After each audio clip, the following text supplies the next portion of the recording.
Hi, I'm going to be going over bias and variance in machine learning. And I'm going to be doing so through a specific scenario because I think just the abstract expected value and variance of a estimator or function is not going to be extremely helpful for comprehending the idea. So I'm going to be explaining bias and variance through a specific example so you have a better intuitive understanding of it. And let's go ahead and start.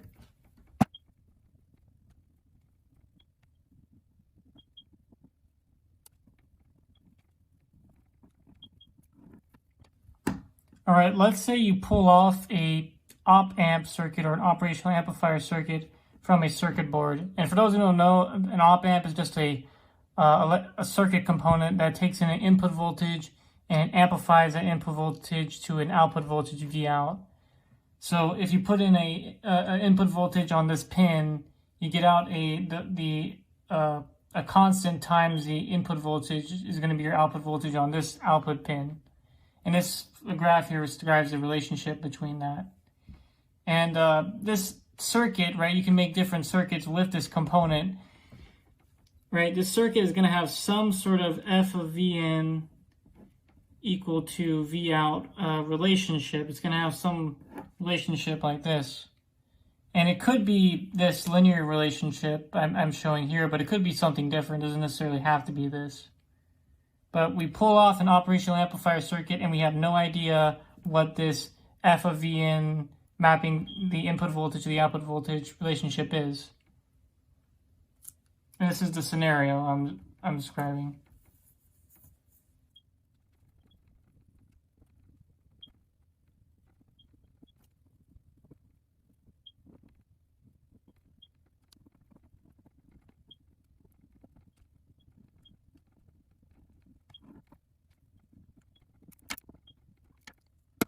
All right, so say we get a noisy multimeter. That means that the multimeter is not very good and it doesn't measure voltage very well. So for those of you who don't know, a multimeter is just a tool, a measuring tool that measures the voltage and can measure the current in a circuit. And we use this multimeter, a noisy multimeter, to measure the Vin and V out pins on the operational amplifier circuit. And here I have a depiction of that. So we measure the input voltage and we would also measure the output voltage, and we would generate data points, Vin, V out. We'll measure Vin, measured V out, data points, and we can build up a data set x comma y, where x is the set of input voltages that we measure, Vn1, Vn2, Vn and y is a set of output voltages we measure, Vout1, Vout2, Vout. And so, if you measure Vn1, then you also measure for Vout1 for that input voltage, and when you put in Vn2, you measured Vout2 output voltage, and when you put in Vn, you measured Vout output voltage. And you can take this data set and you can plot it on a graph, where here I have the Vn input voltage, and on the y-axis I have the Vout output voltage. So we can do this to generate a data set, and using this data set we can figure out what the f of Vn equal to Vout relationship is, what the Vn to Vout relationship is for this operational amplifier circuit. Right, from this data set we can generate probably a model that can predict Vout given Vn.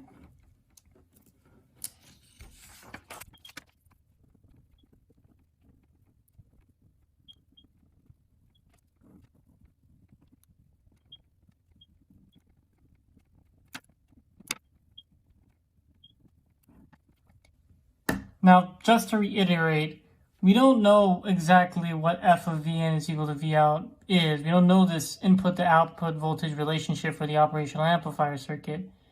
But we know one must exist. There has to be some sort of relationship, some function that maps every input voltage to every output voltage. Now, earlier when we generated the data set by measuring a bunch of different input voltages, output voltage pairs, right? When we generated this data set here, right? We measured the input voltage and output voltage pairs, right? every time we would measure the input voltage, output voltage, there is a possibility of some noise in each measurement. So this graph here would be, well, there'd be Gaussian noise for each possible output voltage, input voltage measurement. And so this graph here shows the output voltage noise and the probability of the output voltage noise, and you see it's distributed Gaussianly. And so every time we measure, there's a probability that some noise is going to appear on our measurement for the output voltage. And there's also some probability that some noise is going to appear on our measurement for the input voltage.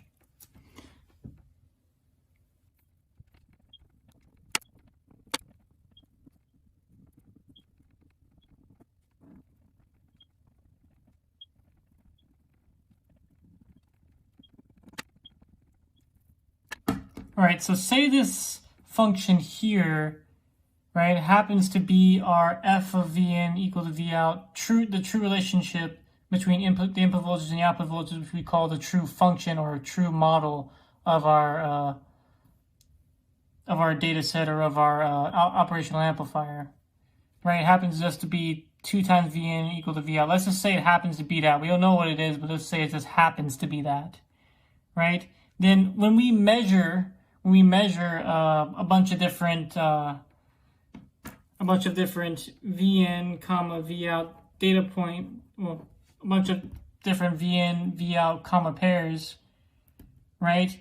We're not going to perfectly measure the true function or model because of this Gaussian noise here, right? Each output voltage measurement and each input voltage measurement is going to have some bit of noise. Maybe it has, this much noise, and say it's like 1 volt of noise on the output voltage. It adds 1.1 volt of noise on the output voltage, and here on the input voltage, maybe it subtracts 1 volt of noise from the input voltage. Sorry, it subtracts 1 volt of noise from the input voltage. And so we will measure a perfect a model of our we won't get perfect measurements of our true function or true model, right? Our data points wouldn't look anything like this. We would not measure this, right? This is basically having a perfect measurement of the true function, right? We won't have this. We're going to have noise on each one of these points because of the Gaussian noise that just comes from our multimeter.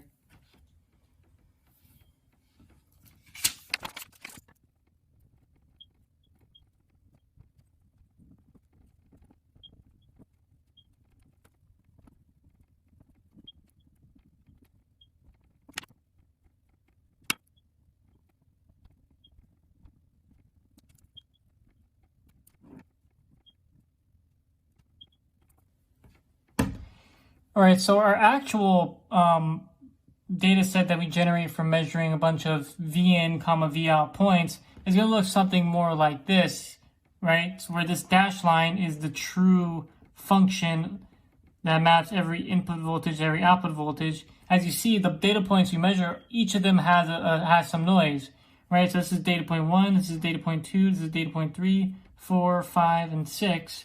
Right, and each of them, right, has a noise associated with it. So you can see that the first data point, right, has a lot of positive noise. It's a lot above the true model, so it has a lot of positive noise, right? And the second point has a little bit of negative noise in it, right? So it has a little bit of negative noise in it, so it subtracts a little bit of voltage. And each one of these points has a little bit of noise in it, and really we don't see this dashed line at all. We only see these points. So effectively, this is what we're going to be measuring. This is what we're going to be seeing. Only these points, and each one of these points is going to have some noise associated with it because of the multimeter being kind of bad.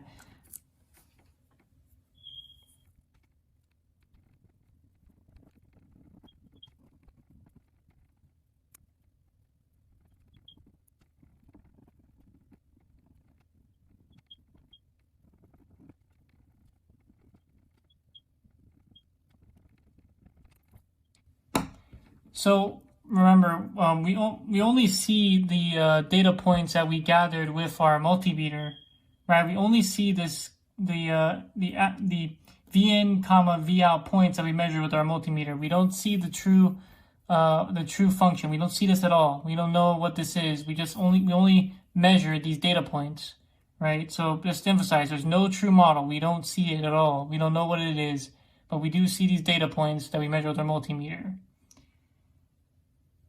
Right, so using the data set that we measure with our multimeter, right, we can generate a model FV in equal to V out, right, that describes this data set, or that best fits this data set, right? And we can have various models that we can choose from. We can choose a model that's basically just a constant that says the output voltage is just a constant no matter what the input voltage is. We can have a model that's a linear model that basically just has a constant slope and a y-intercept. Or we can make a quadratic model where our input voltage varies kind of with x1 squared and x1. Or, well, this x1 would be Vn for the particular model that we're going to be working with for this particular example. And so we have many models that we can choose from that can model this data set here that we gathered with our multimeter. Right, so which one should we choose? I mean, from just looking at this data set, it's not exactly obvious at all that, you would probably choose a linear model because, here the true model seems to be a linear model.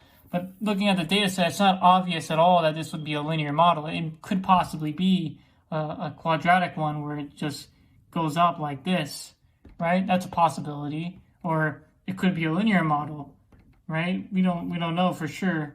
Doesn't seem like a constant model, but maybe that's only because there's a lot of noise, right? So it could also be a constant model, but there's many models we can choose from, and that's the point I'm trying to emphasize here.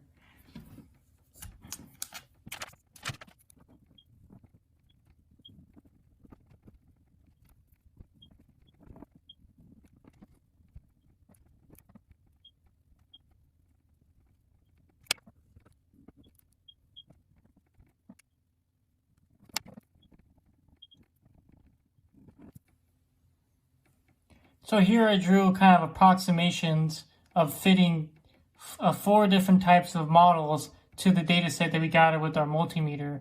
Right here, you can basically fit a constant model where basically the output voltage is always a constant no matter what the input voltage is. And you can see that this probably has a high error, right? It makes a lot of errors between each individual point. And later you'll see that this gives this model a very high bias. Now this model here is a linear model. You can see it has a much lower error. It gets much closer to each individual data point, and it has some intermediate bias and kind of also an intermediate variance, as we'll learn later. And here this is a quadratic model, and here it kind of has a lower. It might have a little bit of a lower bias, although these 2 points have a high error. This part also has an intermediate bias and intermediate variance. Now, what you can do also is you can fit a high-order quadratic model or high-order polynomial model to the data, and you can fit you can land on every single point so that the mean square error of our model, right, the summation of all the errors of each point squared, is pretty much practically 0 because of such a complicated model. But you'll see that this model, although it has probably a low bias and a low mean squared error on the training set, this is the training set, but this model will have an extremely high variance, right? You can see that the model does vary a lot in this diagram, but while these models are kind of don't vary much at all or have very little variance in their value.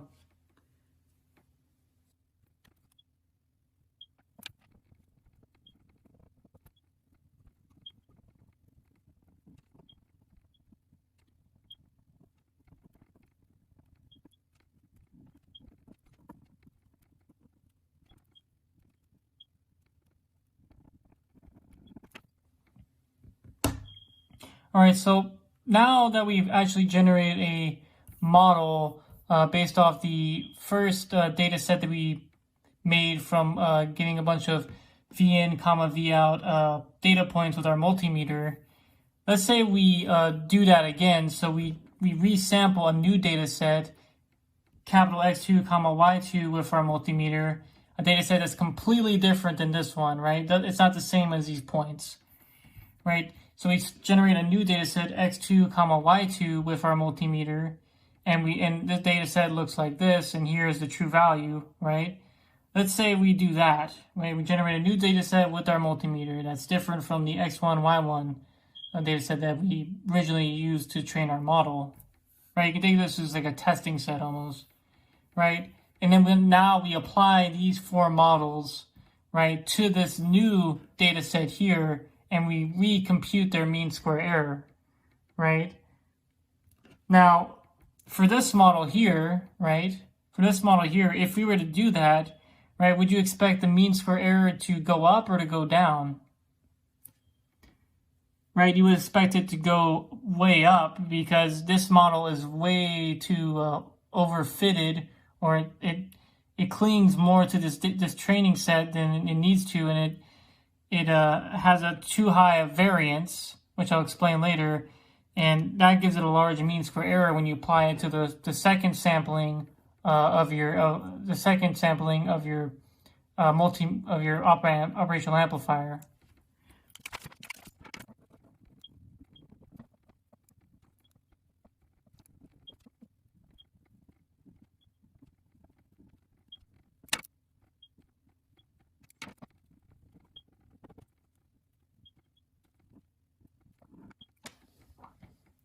Right, so here I redrew the second sample data set, x2 comma y2, right, and here's the true model of the operational amplifier's V in V out voltage relationship, and when we resample, right, each sample is going to have its own unique noise because the multimeter's noise is just random, right? So now we have new noise introduced into our into the second data set that we generate, x2, y2, right? And so each sample, right, this is for point 1, is going to have a little bit of noise, a little bit of positive noise. Sample 2 is going to have a lot of positive noise. Sample 3 is going to have a little bit of negative noise. Sample 4 is going to have pretty much zero noise. Sample 5 is going to have a little bit of negative noise, and sample 6 is also going to have a little bit of negative noise. And so when we resample, we also get new noise into our data, and that also is going to affect the performance of the high order polynomial model that we generated, or that we fitted to our original data set x1 comma y1, right? And if we were to draw this model, right, if we were to draw this the high order polynomial model on this data set here, you're going to see that it has a high error, and I'll do that now.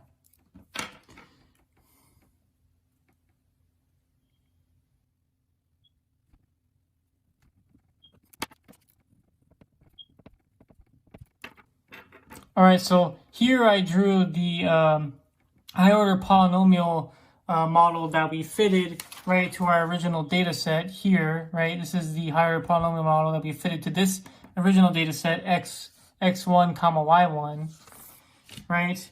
And now we plotted it with the second data set that we sampled with our multimeter, right? The second data set we sampled with our multimeter, and as you see, each individual point has some error with it, more higher error, while the original function, right, on the training set had pretty much zero error, right? It aligns with the points, it intersects with the points perfectly. Here, as you see, this point has a little bit of error, this point has a lot of error, this point has a little bit of error, this point has a lot of negative error, this point has a lot of positive error, and this point has a lot of negative error, right? And so now this model is going to have a much higher mean square error, and that's because this model is too complicated. It overfitted to the original training set. And that's due to the high variance of this model, which I'm going to get to explain more in detail in a little bit.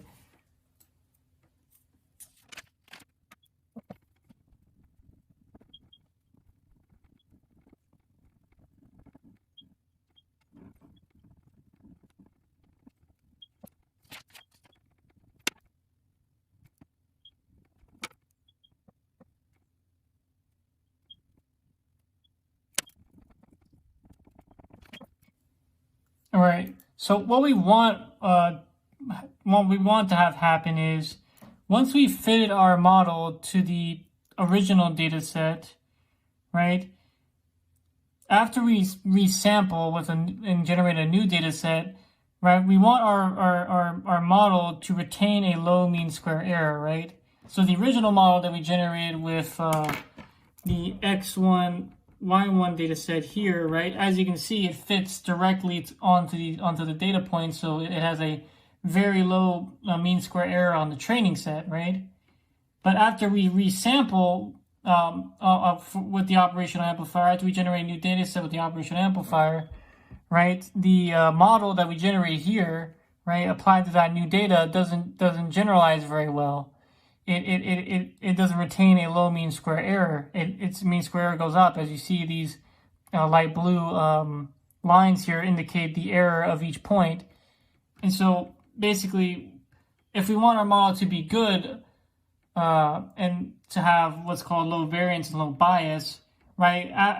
Once we've generated our model from the original data set and we resample, it should retain a low mean square error. It shouldn't change its mean square error based off the sampling, right? No matter how you sample, it should retain the same mean square error in this data set x1 y1 as it should retain the same mean square error in the x1 y1 data set,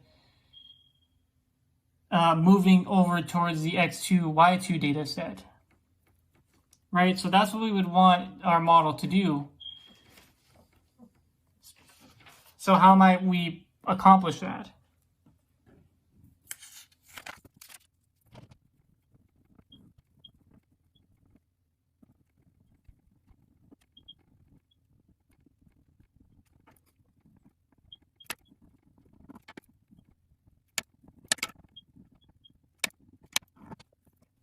All right, so here's how we accomplish that, right? We make k different in size. That means we have in data points in our data set. So we make k different data sets, each data set having in data points, right, from sampling the op amp, right? So we sample the op amp k times to make k in size data sets. Right, so let's say n was 100 and k was 10. So we would have 10 data sets, and each data set would have 100 points in it. Right, and we do that from sampling the op amp, from sampling the op amp 10 times. In each one of those 10 times, we sample 100 data points. Right, and so we would generate 1, 2, 3, all the way up to k. Data sets, right, where this D1, D2, D3, DK represent the data sets that we generate from sampling the op amp, right? And this is kind of a plot of each data set. So this is the data set for data set 1 that we generate with our from sampling our op amp. This is data set 2 that we generate from sampling our op amp, and this is data set K, right? Data set K. This is data set K that we generate from sampling our op amp. And this red line here is just to represent the true model, right? So you can see that in this one we have some noise, and we have noise in this one and noise in this one, right? And this red model is basically kind of how we're sampling from the op amp.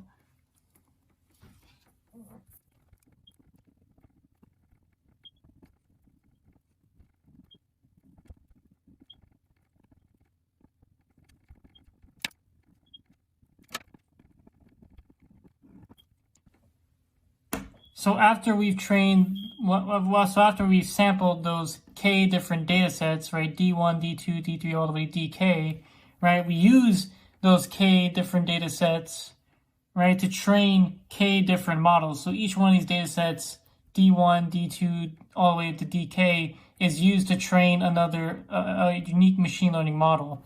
So for data set 1, we would train F1 here, which is this blue line, the shallow blue line here. With data set 2, which we have here in the feature space, we would train model F2 of V of n. And for data set K, we would train a model F of K of V of n. Right? So that's what we do so far.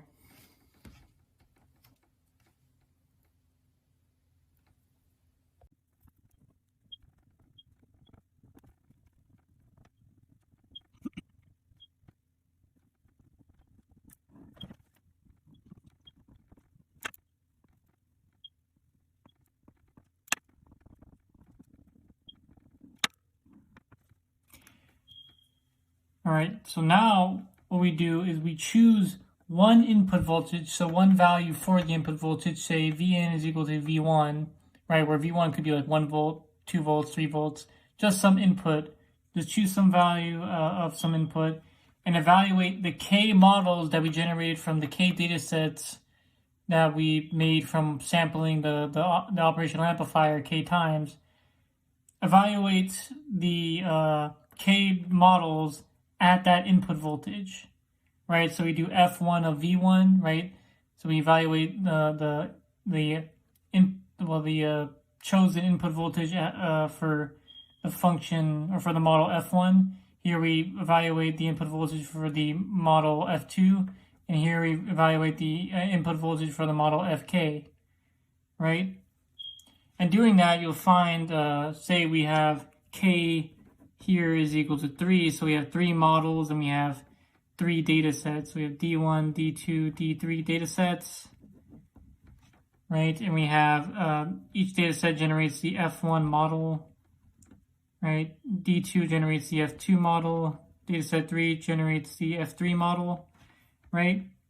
And then you evaluate the each function or each model at the input voltage V1. And so F1 would have a evaluation here, F2 would have an evaluation here for V1, and F3 would have an evaluation here for V1. Now, the true model, right, the true model that describes the input voltage, output voltage relationship of the operational amplifier will also have a output voltage for this input voltage V1, right? And that's right here, right?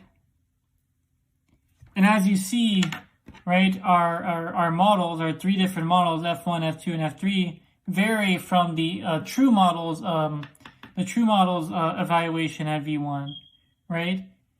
And what we would really want in theory is we would want all of these models to basically be as close to the evaluation at the of V1 at the true model as possible, right? So you can tell that F1 right here, right, has a large error from the true model's value. F2 has a small error and F3 has a small negative error, right? And so we would want to decrease the difference between the true model's evaluation at V1 and the K trained model's evaluation at V1. Right, we want to minimize the difference between those two.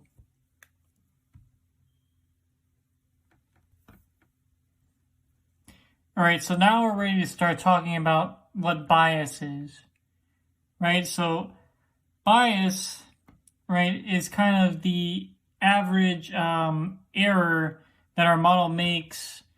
Well, it's the average error that our model makes on the input V1, right? The average error of all the models that we trained make on the input V1. So let me explain what that means. So here the red line is our true function, right?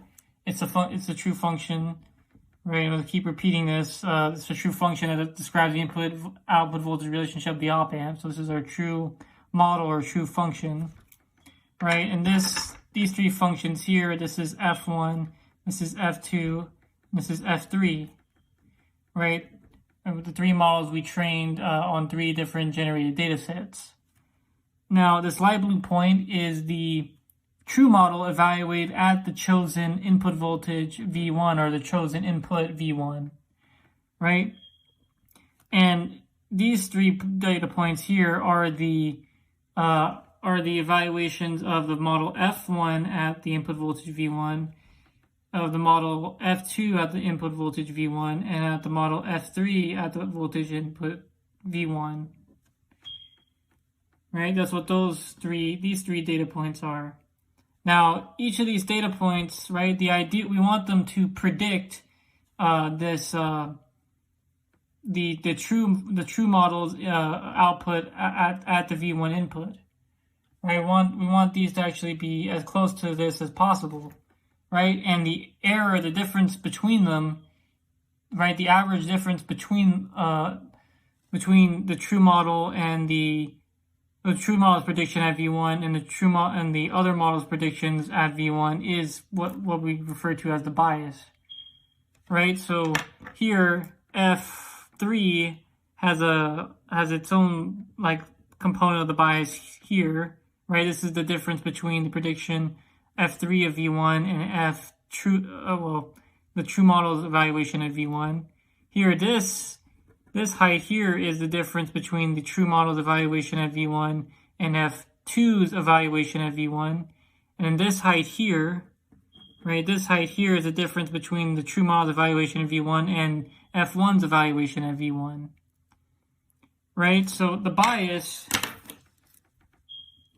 is kind of equal to the average of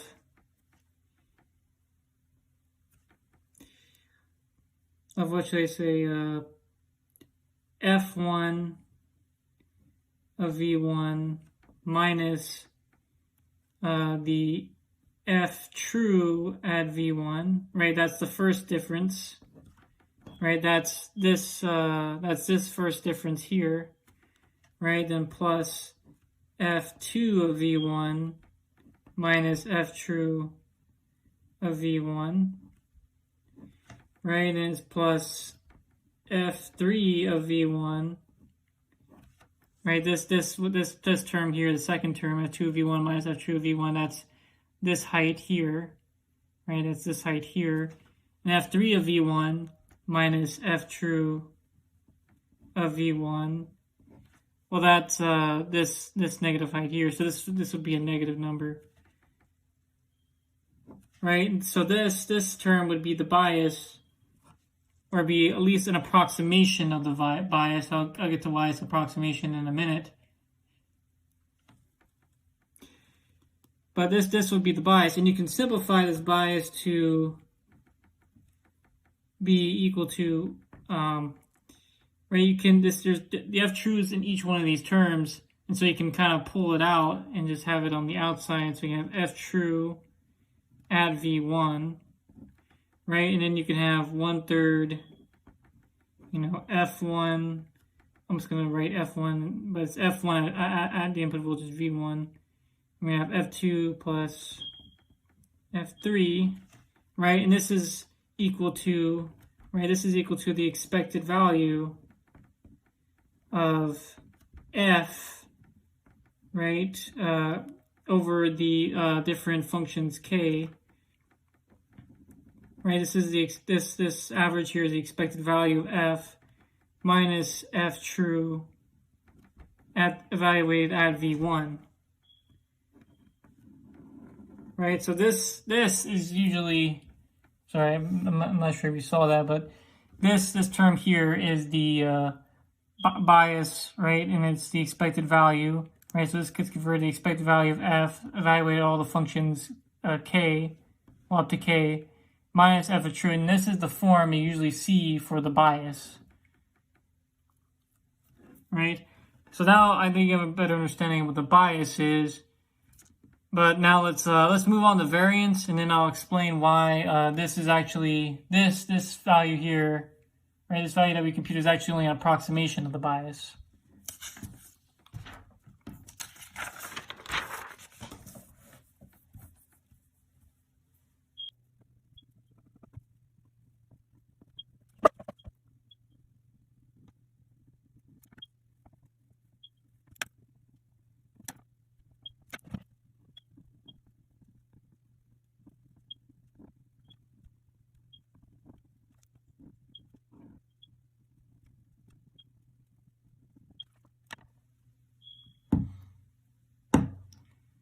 All right, we're ready to start talking about the variance of our model. So I'll remind you that our model is this general function, which is W1 times Vn, our input, plus W0 constant is equal to the output voltage of our op-amp, right?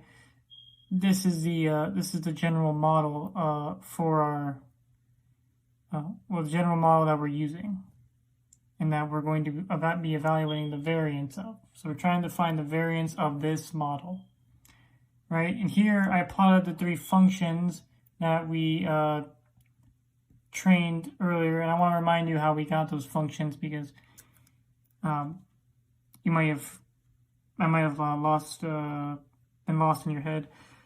So the way we generated those functions was we sampled the op-amp, which means we gathered a bunch of input-output voltage pairs, and we generated a data set, say D1 here. And then using that data set, we applied a learning algorithm, and that learning algorithm learned a function, right? Learned the function of this form from that data set. And that's where one of the functions comes from, right? F1. And then after that, we would evaluate that function on the chosen input V1, right? And we did that for three functions, right? We sampled the op-amp one time and then generated F1. We sampled the op-amp a second time, we generated F2. We sampled the op-amp a third time, we generated F3, right? And you can see that the model's evaluations at V1, right? F1 of V1, F2 of V1, and F3 of V1, right? You can see that they vary, right? They have different values, different predictions for the output voltage at V1, even though it's the same general model, and even though it's the same, well, it's data generated from the same op-amp, right? So the question we need to ask ourselves is, how do the models generated vary on their evaluations at the input V1,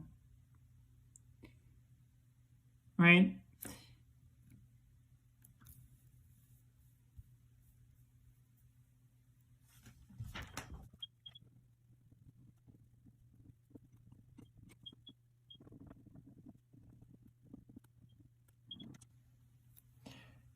All right, before we start talking about the variance of our model, right, I want to give you a review on variance.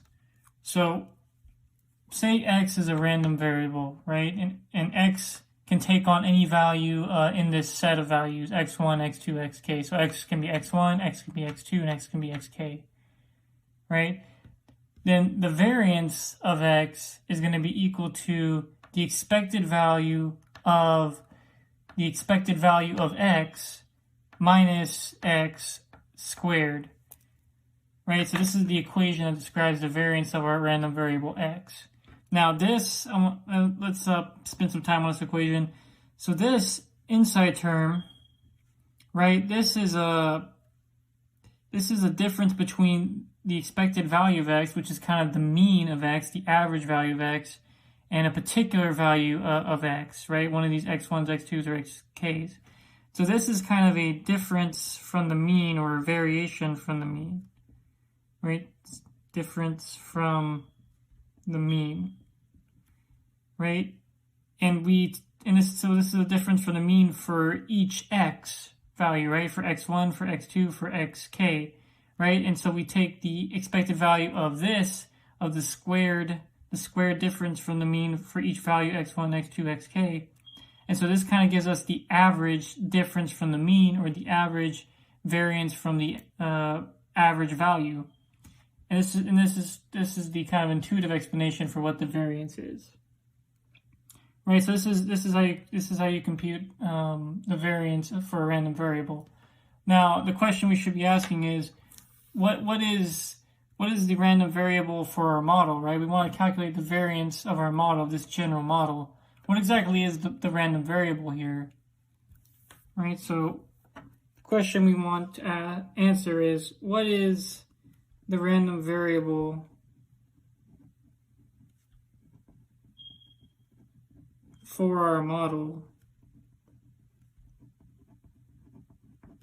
W0 plus W1 times Vn is equal to V out. Right, what is the random variable for this model?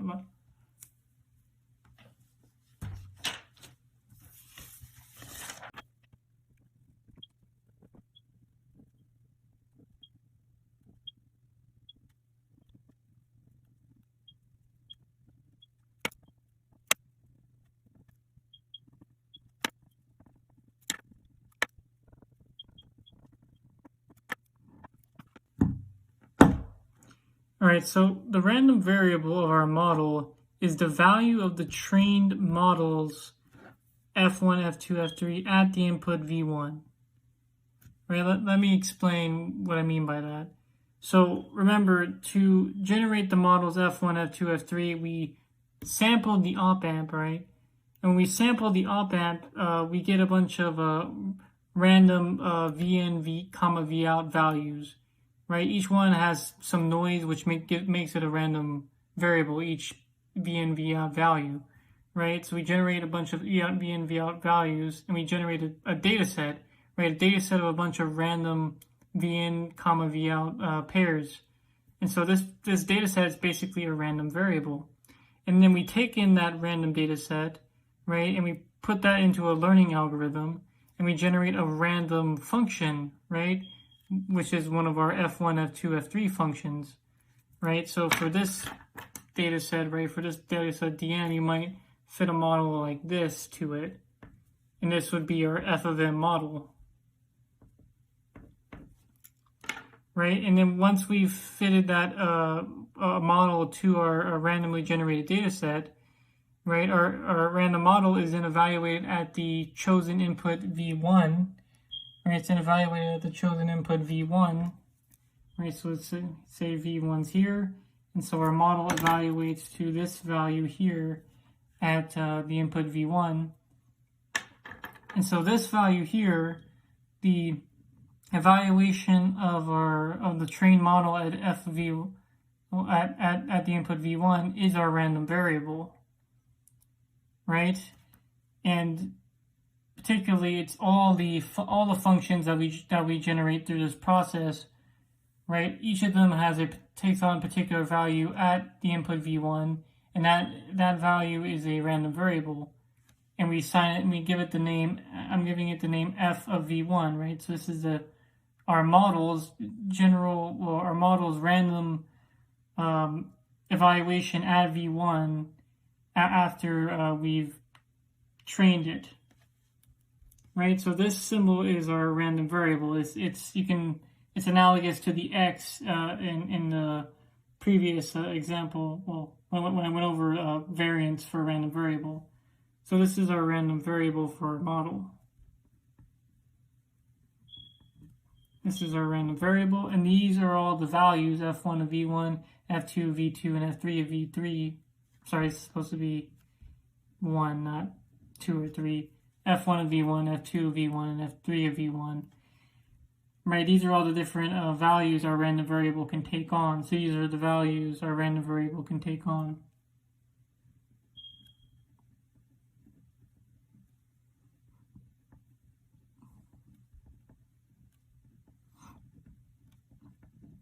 Now, how do we calculate the variance of this random variable? And I'll get to that right now.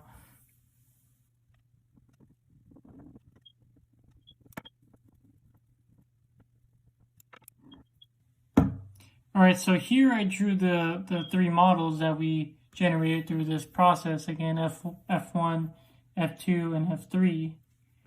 Right, and here are their evaluations at V1, right? These evaluations are basically values that our random variable takes on, right? And so what I want to first do is I want to talk about the expected value of this random variable, right? So remember, F of V1 is our random variable, and it can take on the values, right? It can take on the values F1 of V1, or F2 of V1, or F3 of V1. All right, so what would be the expected value of F of V of 1? Right, what is this? Well, this is basically just the average value that our random variable takes on out of all the possible values it can take on. So this is equal to 1/3, right, because we have three different values our random variable takes on. It's equal to 1/3 times F1 of V1, that's this value here, plus F2 of V1, that's this value here, plus F3 of V1, and that's our expected value of our random variable.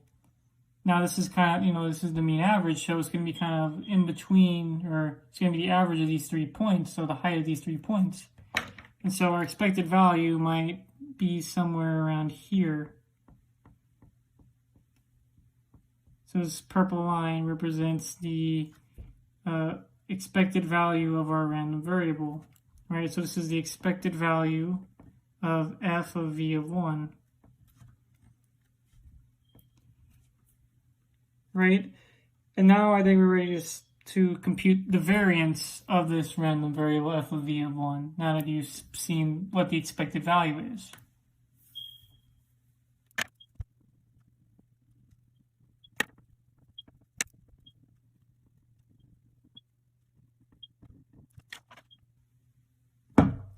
All right, so the variance, right, as always, is how much on average are different evaluations of the random variable, right, f1 of v1, f2 of v1, f3 of v1, vary from the mean of the random variable, the expected value of f of v of 1.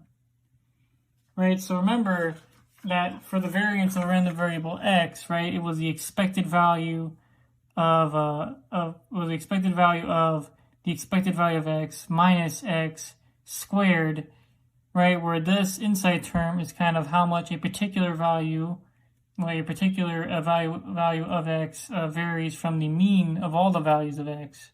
And we square it so it's always positive. And so the expected value of all the different variances from the mean, right, is the variance of the random variable. Right, so we would apply the same thing to our f of v of 1 here. Right, so this is going to be the expected value of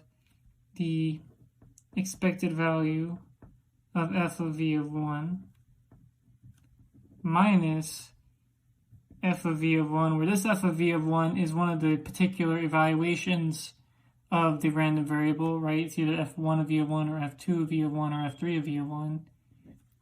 And we square that, and this is the variance of our random variable of our model, right? And you can compute this, right? This is the average of the different variances. So this is 1/3 because we have 3 different variances, right? Because we have 3 different f of v of 1 values, right? So this is going to be, right, the first variance,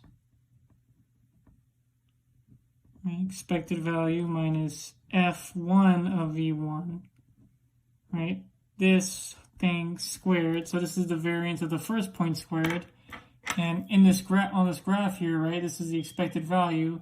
This is the difference between the mean and the value f1 of v of 1. So the square of this red distance would be this term here, right? And then we have plus the expected value of f of v of 1 minus f2 of v of 1 squared, right? And this is the variance of the f2 of v of 1 evaluation of the random variable. And on this graph here, right, that's this distance here, right? This is different, the difference between the expected value of f of v of 1 and the evaluation at f2 of v of 1, right? The square of this red distance is this term here. All right, and then we have finally plus the expected value of f of v of 3 minus that's f of v of 1. That's the expected value of the model, or of the random variable in general. And it's minus f3 of v of 1 squared, right? And so this is the variance of the evaluation at f3 of v of 1, right? And on this graph here, that's this distance here, right? It's from here to here, this distance, right? This is the difference between the expected value and the evaluation of the random variable for f3 of v of 1, right? This distance squared is this term here, right? And so the average of all those different variances gives us the variance of our random variable, or the variance of our model, right? Or as I said earlier, this is actually only an approximation of the variance, but it's computed the same way when we get to the non-approximation of it.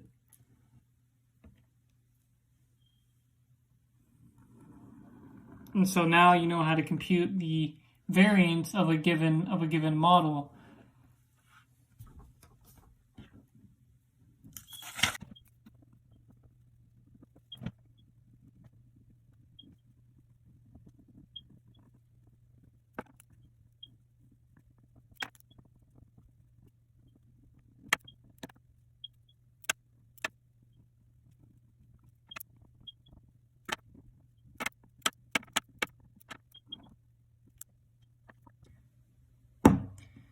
All right, so now we're going to talk about the mean squared error of our model. All right, so remember our general model that models the input voltage, output voltage of the op amp is W0 constant plus W1 times Vn is equal to V out. So this is a linear model that we use to model the input-output voltage relationship of the op amp. All right, here we have those three functions again, F1, F2, F3. And remember how they were generated. First, we sampled the op amp and we generated data set D1, right? So all these red points are our data set. And after we generated data set D1, we used a learning algorithm to train a linear model of this form, F1, and also F2 and F3, but those were done on different data sets. And then we trained that, after we trained that model, using this data set D1, we evaluate that model at the input V1, right? And remember that our op amp had a true model that really is the real input-output voltage relationship of the op amp, and we don't know this model, but we just said it's this, right? So there's a true model, and we're going to effectively be calculating the mean squared error of our general model compared to this true model. And now I'm going to get into the details of that.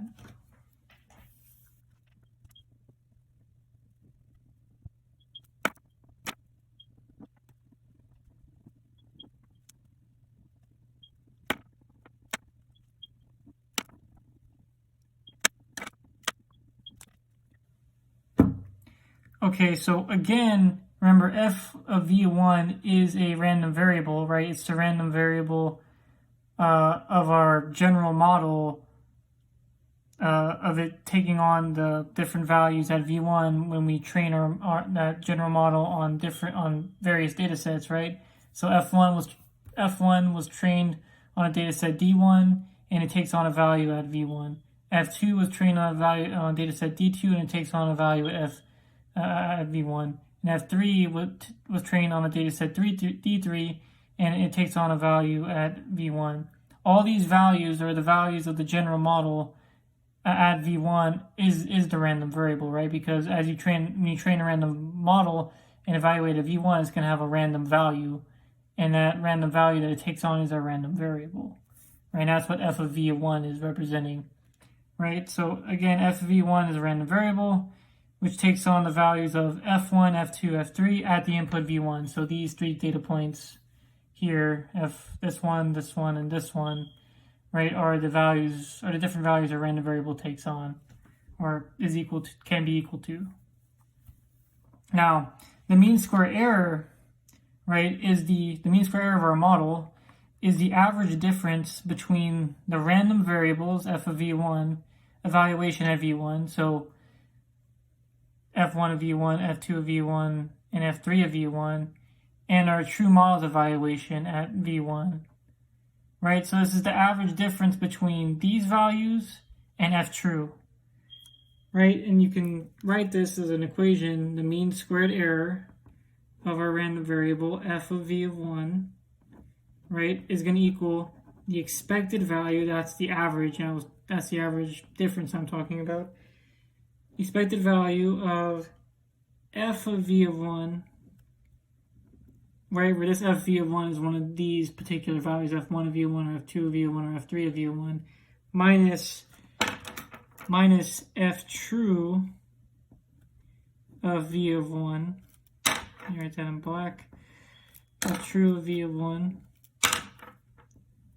squared, right, so this is the average of the difference between our various models, this is the average of the difference between the evaluation of the various models we trained and the true value at f of v of 1 squared, right? So it's actually the difference, the average difference squared. So it's the average difference squared,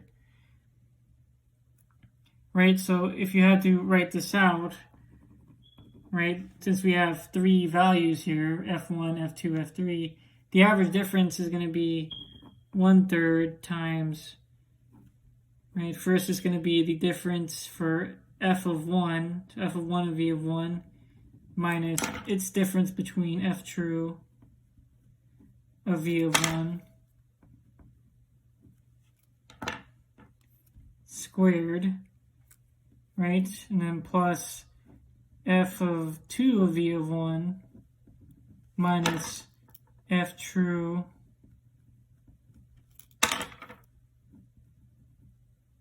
v of 1 squared, so that's the second difference, right? And it's f3 of v of 1 minus f true of v of 1 squared, right? So it's the square of the three differences of our three different models from f true of v of 1, right? And we times that by 1/3 to take the average. And so this is the average of the difference between our various models evaluations at v1 and f true's evaluations at v of 1, right? And so if you looked at this value here, right, this value here would correspond to the difference between f1 v of 1's evaluation and f true's evaluation at the input v of 1.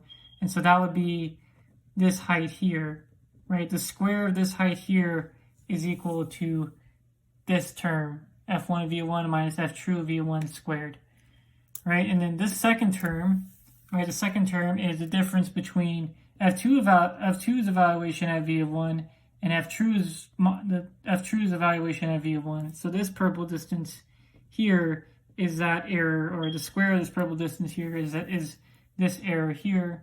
And then finally this term's error is the difference between f3 of v of 1 and f true of v of 1. You can see it's negative here, but when we square that, it becomes a positive. So this purple distance represents, well, the square of this purple distance represents this error here. And that is the mean square error of our model, or rather, again, it is actually only an approximation of it.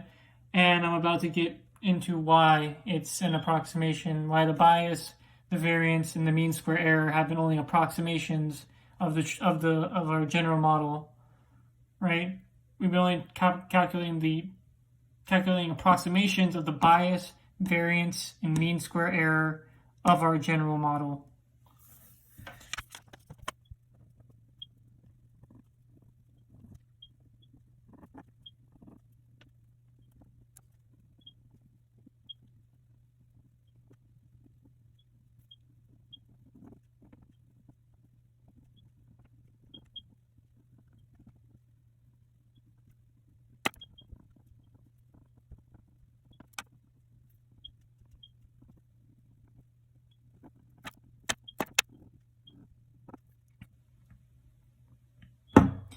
All right, so now I'm going to explain why we have only been computing a approximation of the variance, bias, and mean square error of our model W0 plus W1 times Vn equal to V out for our op amp.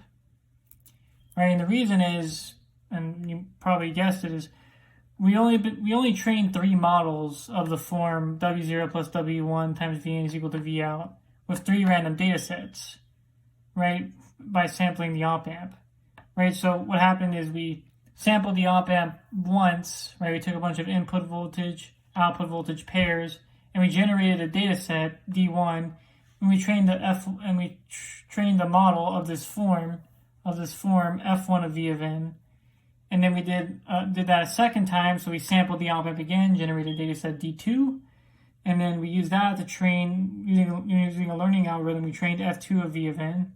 And then the same thing, we sampled again, and we got D3 and F3 of E of n. We trained F3 of E of n. Now, each of these data sets, D1, D2, D3, are not the same. They're similar because they all were sampled from the same op-amp, but they're all going to be probably unique or very different. And why is that the case? Well, remember, any given sample that we take from our op-amp has some noise on it because our multimeter was very noisy. And if you remember all the way back when I talked about sampling the op-amp, right? So any output voltage that we sample is just going to be the true value, right? Somewhere lying on this line here, right? Here's your input voltage, right? That's the true value at that input voltage, but plus some noise, and this is a random noise, right? This is some Gaussian noise.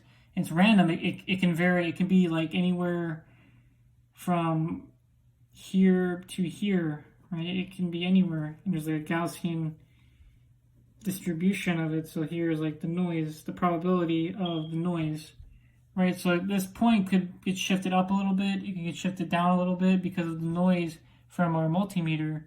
And so every data point is going to have this noise. And so every data set that we generate, D1, D2, D3, is not going to be a perfect data set, right?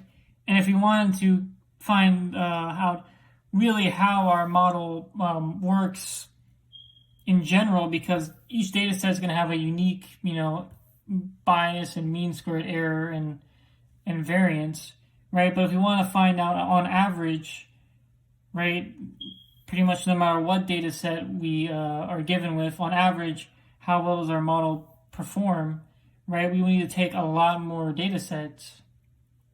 In fact, we would need to take infinite, right? And K is the number of data sets that we use, right? We use K equal to 3. But in the limit, as K goes to infinity, where we basically train all the way to like D infinity, right? We train all the way to D infinity data sets, so we train pretty much infinite models, right? So we train another model.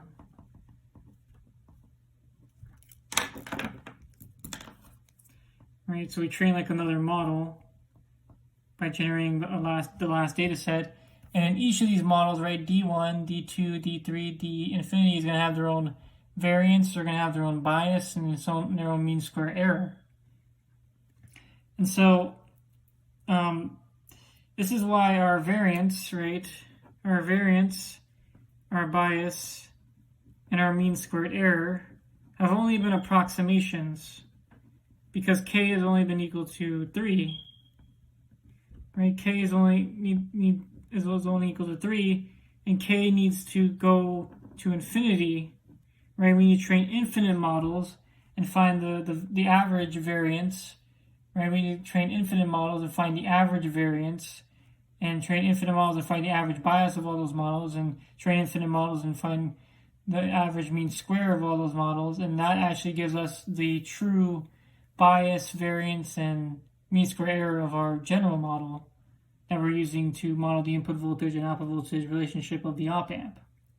And so this is why our bias and variance and mean square error are only approximations.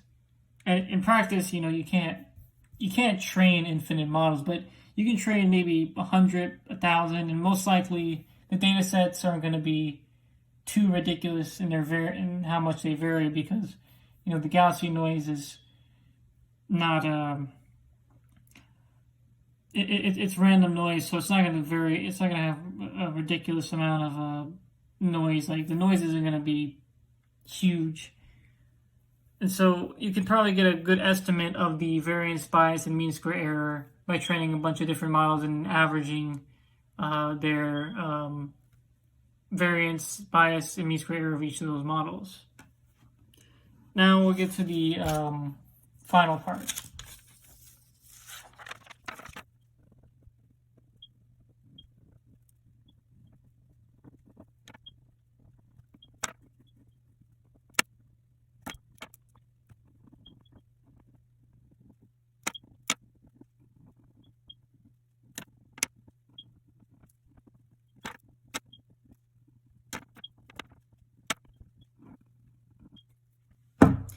All Alright, so now we're going to talk about the mean square error and variance bias relationship.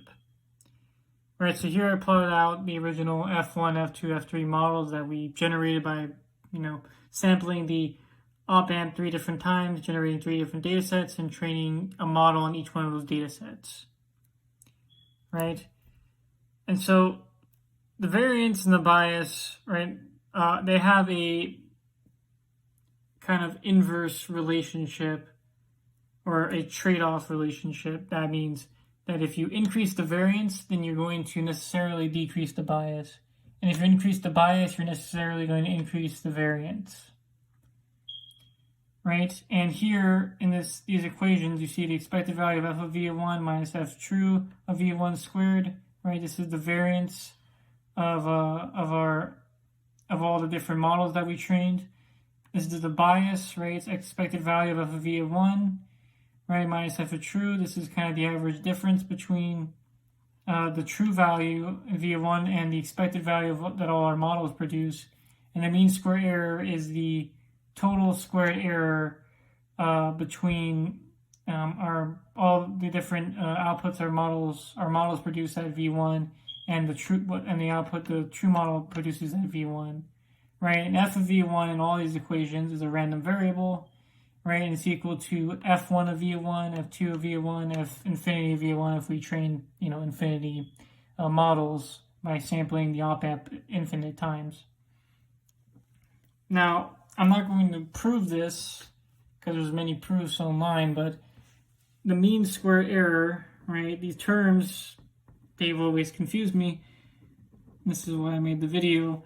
So the mean square error is equal to the variance of our model, f of v of 1, plus the bias of our general model, f of v of 1, squared. Right, so the mean squared error of f of v of 1, so this term here, is equal to the expected value of f of v of 1 minus f true of v of 1 squared plus the expected value of f of v of 1 minus f true of v of 1 squared. And so this is the relationship the mean square error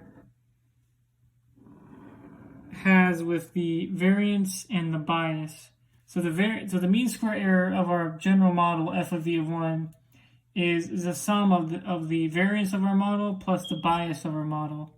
And there's actually sometimes you also have random irreducible noise, which comes from the Gaussian noise that was part of our sampling process. When we sampled with the BAT multimeter, we had a bunch of Gaussian noise, and that Gaussian noise introduces this irreducible error term.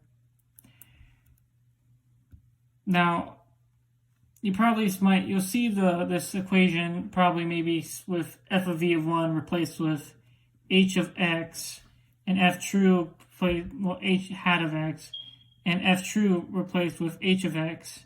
But h of x is just really the true model, right? This is the true model, the actual model of our input-output relationship for op-amp or for any real process. And h hat of x is our general model. It's our linear model, w0 plus w1 times v of n is equal to v out, or any general model that you're using for any machine learning problem that you're trying to solve.